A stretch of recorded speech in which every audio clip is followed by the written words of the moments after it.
What's up, everybody? I'm Sly The Movie Guy, and here's my movie review of Godzilla vs. Kong, directed by Adam Wingard, starring Rebecca Hall, Alexander Skarsgård, Millie Bobby Brown, Brian Tyree Henry, Julian Dennison, and the rest of the other casting crew. And in this film, legends collide as Godzilla and Kong, the two most powerful forces of nature, clash on the big screen in a spectacular battle for the ages. As a squadron embarks on an perilous mission into fantastic uncharted terrain, unearthing clues to the Titan's very origins and mankind's survival, a conspiracy threatens to wipe the creatures, both good and bad, from the face of the earth forever. My excitement levels for this movie was like up to here, man. Wow. I was just so pumped up and excited to check this film out because I'm a big Godzilla and King Kong fan. I always watch like the old Godzilla films and stuff, and the King Kong films, the 1933 and the 2005 film. Wow. I just couldn't wait to like check this film out, man. I mean, this was like the Super Bowl for me, the NBA Finals, championship game, anything, man. It was just like my most anticipated film of 2021. I just couldn't wait to check this out. And if you have seen my video where I give my thoughts about the trailer, you know how I felt about it. I was just so excited. I was like, wow, this is amazing. Godzilla and Kong and stuff, the punch and stuff and all that. Everything about that trailer, I was just so pumped, man. It was just something I just like, I need to see this movie now, man. Oh, and I was just so excited, but a little bit, I was just kind of like a little bit kind of nervous about it because the MonsterVerse for me has been like a hit and miss. I mean, the Godzilla film that came out in 2014, it was a fine, decent film. I enjoyed it. Then Kong Skull Island that came out in 2017. It's okay. There's some elements I felt like was like a little bit disappointing, but I say it's a fun film to watch on special occasions, stuff like that. Then Godzilla King of Monsters, which that came out in 2019. If you've been around my channel for a while, you've seen my review. I was kind of a little bit disappointed with that film and stuff.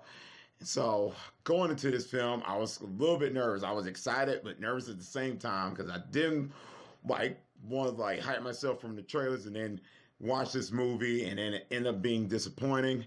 And that has happened in the past recent years. Trailers that look so good, even like in a comic movie or action movie, then when the movie come out, the movie turns out bad, and I'll be like, oh man, this is terrible, man. What happened? So I was like a little bit scared about this movie because, like I said, the MonsterVerse for me been a hit and miss and stuff.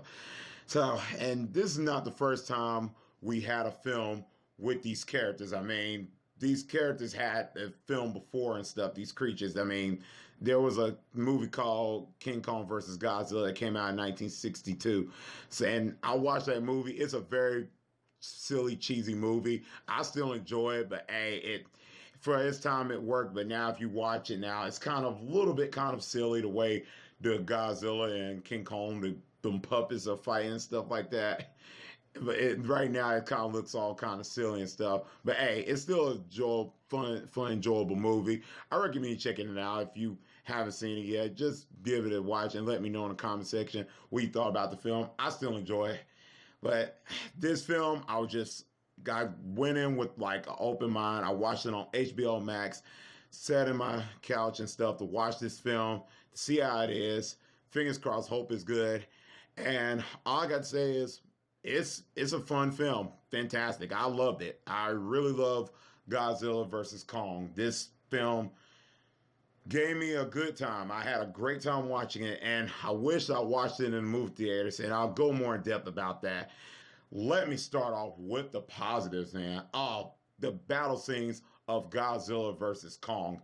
Absolutely, it's fantastic. If you're going into this movie scared about they're not going to give you the Godzilla versus Kong action stuff, you will not be disappointed. They will give it to you. They delivered on it on so many levels. Wow, it looks really good on screen, and the CGI of it looks really good. I mean, the updated technology and stuff that we have with these creature movies and stuff, this one looks really good. I mean, you felt it, the detail of Godzilla and King Kong, the way they looked and stuff, and battling and stuff, where Kong punches Godzilla, or Godzilla like whacking King Kong and stuff. It really looks good. It felt so realistic.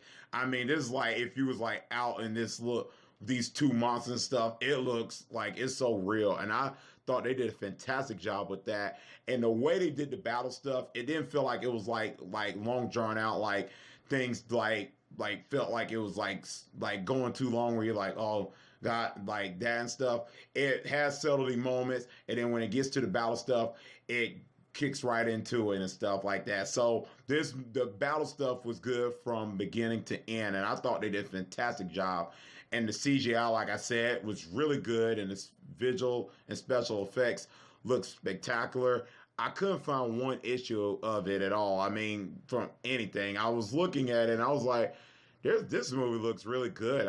And that goes for all the MonsterVerse. I pretty much can say all the MonsterVerse when it comes to these creatures, the CGI is on point and stuff. So it's like 10 out of 10. There's really not like bad CGI in like all the MonsterVerse movies. Maybe I say Kong Skull Island maybe had that a little bit in there a little bit. There was one part, I think, a green screen. That's besides the point. The CGI works well in this film, and the action stuff is spectacular. I mean, it seems like the direction of the action stuff was really handled well with the camera work, and I was really surprised by that, how the camera work was in this film, man. It was like spectacular, and I loved every second of it. It was, I couldn't keep my eyes off it, and I wish I was in a movie theater. This would have looked good on the big screen. If you have seen this in the movie theaters, which I know some theaters are playing it, let me know in the comment section. What was the experience like watching it on a big screen? I would love to know that in the comment section down below, because I watched it at home and I had a big TV, but my TV's not like the movie theater. So I just want to know how was the experience level, because I can only imagine seeing it on a big screen, Kong versus Godzilla, how that will leap out and stuff, and the 3D be like, whoa. It looks good, and I can't wait to watch the battles of it multiple times. And the second act, the third act of the film really is mind blowing. I loved it, man. Wow.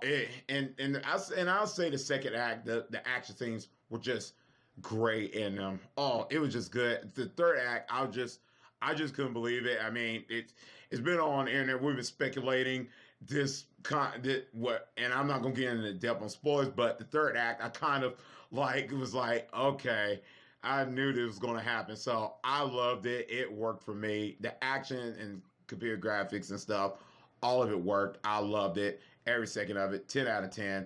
Fantastic.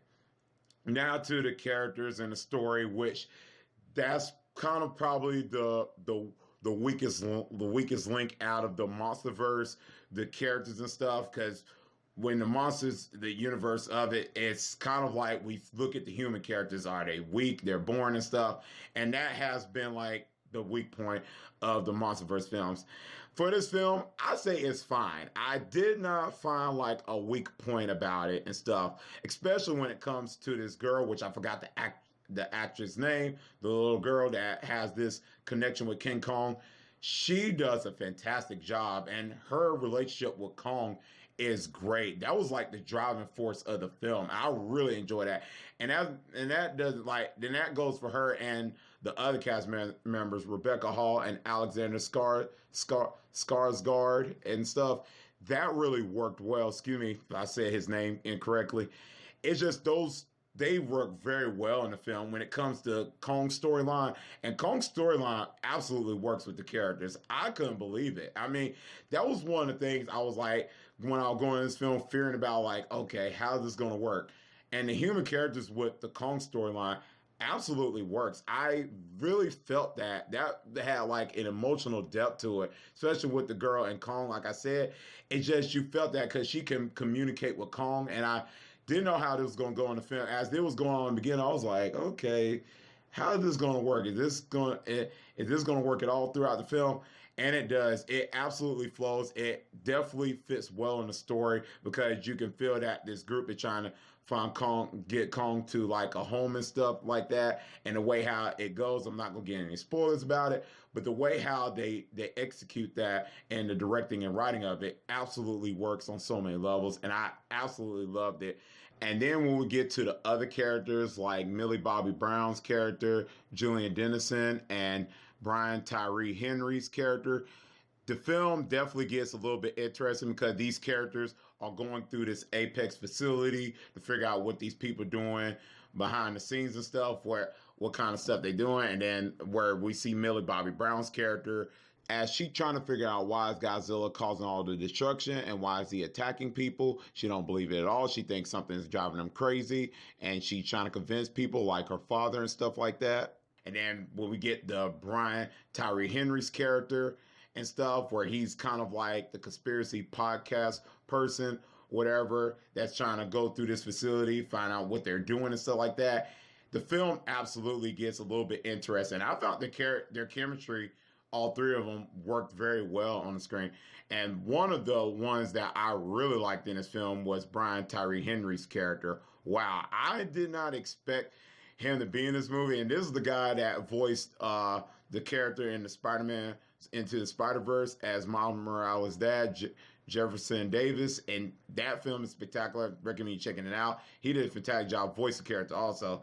So I didn't expect him to be in this film, but man, he did a fantastic job. I actually didn't know what to expect from his character. I mean, I thought he was gonna probably be like the annoying character as the film was going on, and this could have easily been like say, oh, this character is horrible and stuff. But hey, it worked, and they actually get a reason like to care about him because there's some backstory and stuff of him a little bit, as like when he talks to Millie Bob Brown's character and Julian Dennison's character. It really worked, man. I was like, okay, I like this character, and he had some funny stuff in this film. He had funny moments, and I really like that and stuff. It actually brings energy and stuff. Those three kind of brought the energy in the film, so I really enjoyed it. So I thought that really worked. And the story really worked with these characters. So I say the acting overall wasn't like, I wouldn't say it's like Oscar worthy, like up to here and stuff. I say it was fine and stuff and like that. So I thought the performance was good. It carried on to the story and stuff like that. So it really worked. And the pacing in this movie is absolutely fantastic and stuff like that. This movie's about an hour and 50 minutes, so it just didn't feel like a 2 hour long drawn out movie and stuff like you've seen from the past MonsterVerse films and stuff. Because some of the MonsterVerse films in the past, even the ones like enjoyed or didn't enjoy, they did kind of feel so long drawn out, been like 2 hours and a half and stuff, and you're like, oh, get there. But this movie, you will not feel that at all. And as I was watching the movie, I just did not feel that. I was watching this movie from beginning to end without like dozing off saying, oh God, when are we going to get to the next scene? So like when the battle scenes are not going on, they kind of give like interesting fillers in there where it's not as like boring and stuff, especially when it comes to the Kong storyline and stuff. It's kind of like keep you engaged and stuff. There could be some parts you kind of like say, okay, I want to get to the next scene. But overall, I think as multiple viewings, you might not recognize that. And I think that's what's going to happen to me as I watch the film and stuff. So I really enjoyed it. I think all those things work. If I was to get to the nitpicks of the film, I kind of wish they kind of did a little bit more of like the character development and stuff.